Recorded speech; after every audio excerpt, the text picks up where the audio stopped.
Good day. There's a couple concepts that I've been flowing with lately, and it's been stimulated by a lot of the words that you say. One of them is the whole of who we have become.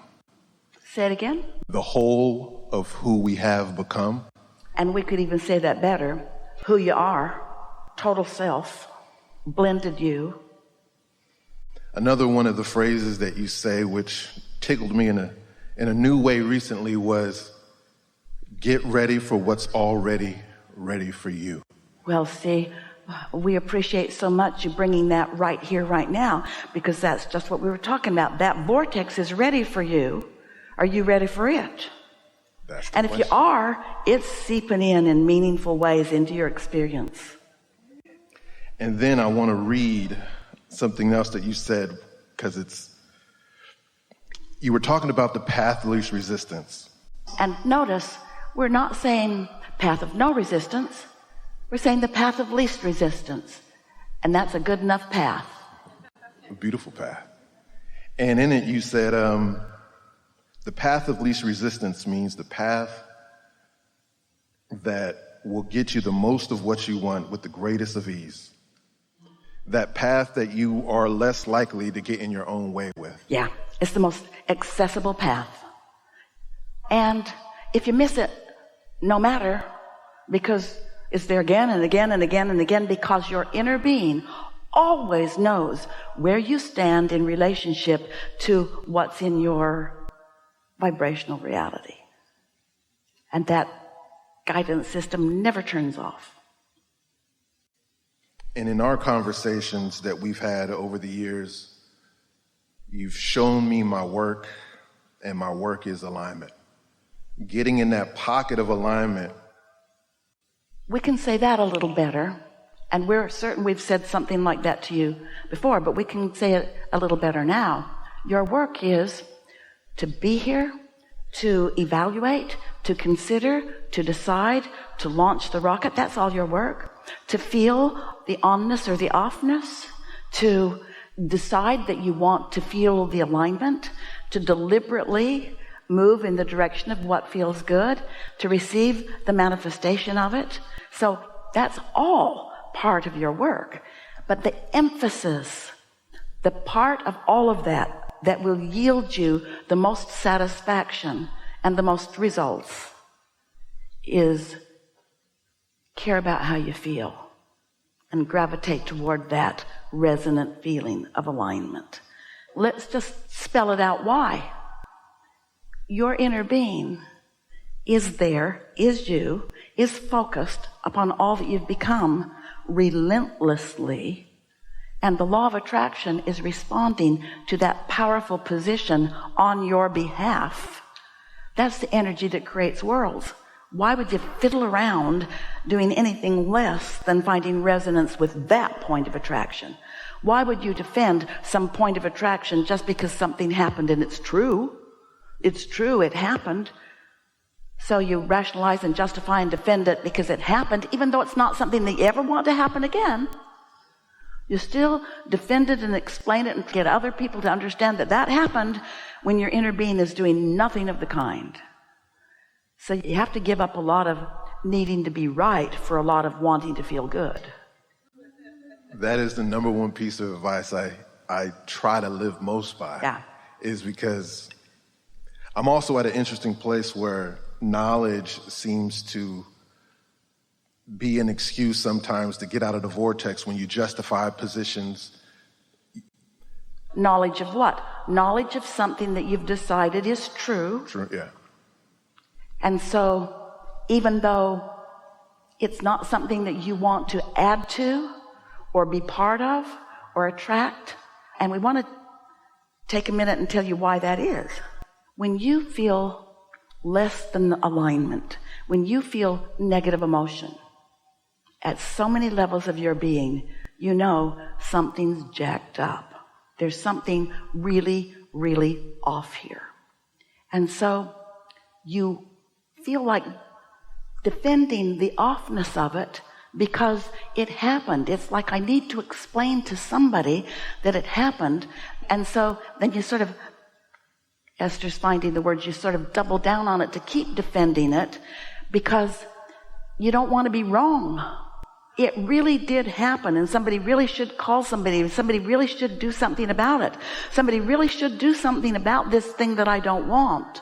And your inner being's off enjoying the fruits of all of the other things that you've asked for while you're trying to defend this offness. Isn't that interesting? You said in your words, there's only two types of people, those in the vortex and those not in the vortex. And everyone is both of those types all day, every day. That's why we say the path of least resistance. Sometimes you're less resistance than others, but you're never so right that everybody else should agree with you. You're only so right that you agree with your inner being, because the rightness is what you've carved out and what your inner being understands as your evolution. Mm-hmm.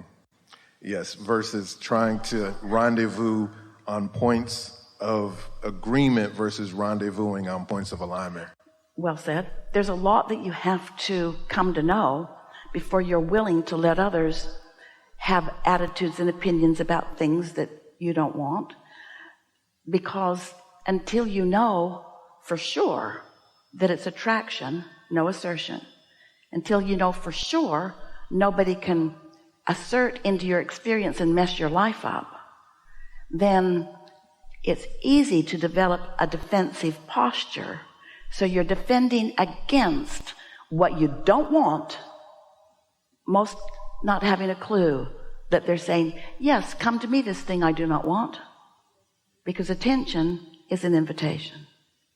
So when lately I've been creating, and the majority of my time I'm putting in on alignment, and I'm trying to spend less time in the creating phase and more aligning with. What we would translate that to be is, I'm looking for more things to have fun with. I'm looking for more things that I take pleasure in. I'm being nicer to myself. I'm not trying to fix everything all at once. I'm taking things as they come. I'm looking for fun. I'm looking for interesting conversations. I'm hanging around with people that are easy to feel good with. I'm following the path of least resistance. I'm not trying to prove my worthiness anymore. I've accepted that I am worthy. And so now I'm just looking for ways that affirm my worthiness. I don't have to beat the pavement. I don't have to work so hard. I don't need to put in the hours. I can be more often a pointer. I can find the positive aspects in myself and in others. I can see the good in the world, even though there's a whole bunch of stuff going on that seems really out of whack. I know my work is to see past that to what's in the vortex and to celebrate how good I feel on my way to me being a manifester of more of that. Yeah? I love our dance. This is such a beautiful dance because we're having a conversation with your words in my mind. It's amazing. These are your words. Exactly. I love it, right? You express everything in my life like I'm not doing as much more for the transactional output, and I'm living a level of abundance. Which you already did the transactional step one output work in step one. You did it. Source did it. Law of attraction's doing it. So that part of it is done. Now what? Line up with it, which means chill. You express everything in my life like I'm not doing as much more for the transactional output, and I'm living a level of abundance. Which you already did the transactional step one output work in step one. You did it. Source did it. Law of attraction's doing it. So that part of it is done. Now what? Line up with it, which means chill. The story of how I've translated things that I've put in my vortex guides me through my day, and it's still some of my ambitions, but it appears that I'm just in love in the playing, enjoying, aligning, meditating, running, having fun, journaling, having conversations with the likes of you and all of non-physical through my own process. And those ambitions seem to continue to extend, not necessarily beyond my grasp, but I'm having so much fun in what I'm doing. Is it like when I met my wife and I didn't ask for it to come how it came, and it just swept in and it was what it was? Will those other ideas, like being a facilitator of clarity for businesses, being the powerful teacher, which I know I am, can I rest assured I know I can? Absolutely, because it's already putting itself together. In the same way that coming together with your wife, it put itself together. It didn't take effort, it didn't take strategy, you didn't have to be sneaky. I didn't have to create an avatar or a profile. It put itself together. And when you said, what do you think it is that you're wanting to be in love with? What is that in love? In love with what?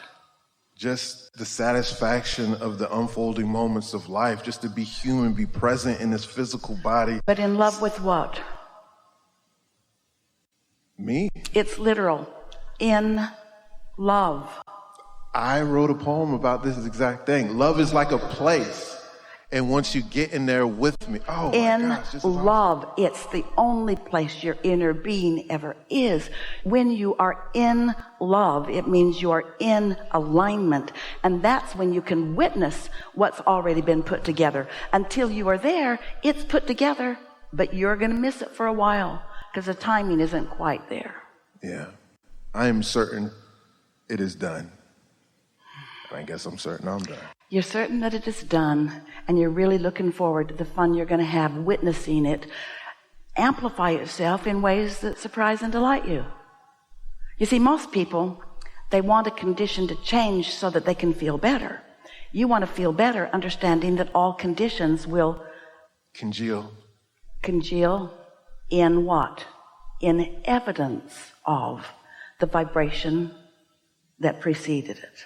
And so you can imagine why, when you're in love with that person and your own person and that piece of music and that sunset and that sunrise and that bird that stopped by and that child's face and that naughty little boy and that good little boy, when you're just so practiced at that feeling of love, then so much that's been in your vortex ready for you now shows itself to you. Sometimes a lot of it simultaneously.